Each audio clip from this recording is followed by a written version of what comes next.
speakers do not come to the The impact of Richard Spencer's speech lingers months later as UF still owes law enforcement agencies from across the state for providing security. If you added all those costs together, including what the University of Florida paid, the cost becomes much greater than $600,000. When we were estimating the cost, we weren't including what we thought were all the voluntary contributions of people. It would be about $3 million if you added all that together.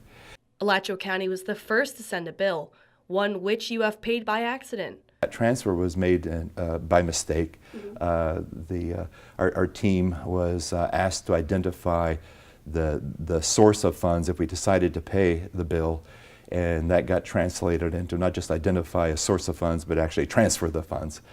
President Fuchs met this morning with representatives from the county to clear up the wiring error and establish a protocol for future events involving security. The question there is, if the county needs our services, do we build the county?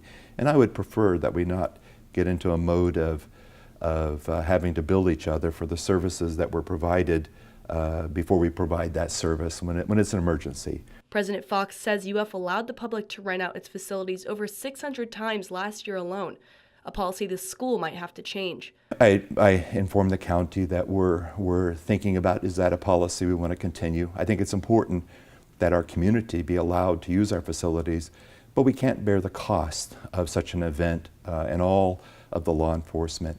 Alachua County spokesperson Mark Sexton says the county will work with the university to prevent any future misunderstandings. I think both parties walked away with the idea of exploring what is fair to bill for and what is not fair to bill for, but they're working towards an agreement that clearly states how that will work in the future. Both agreed that compromise is key when the event in question is not welcomed. The cost for having such an event, which we did not ask for, we did not want, was not welcome, but was imposed on us because of federal law, I felt was disproportionately unfair to a public university.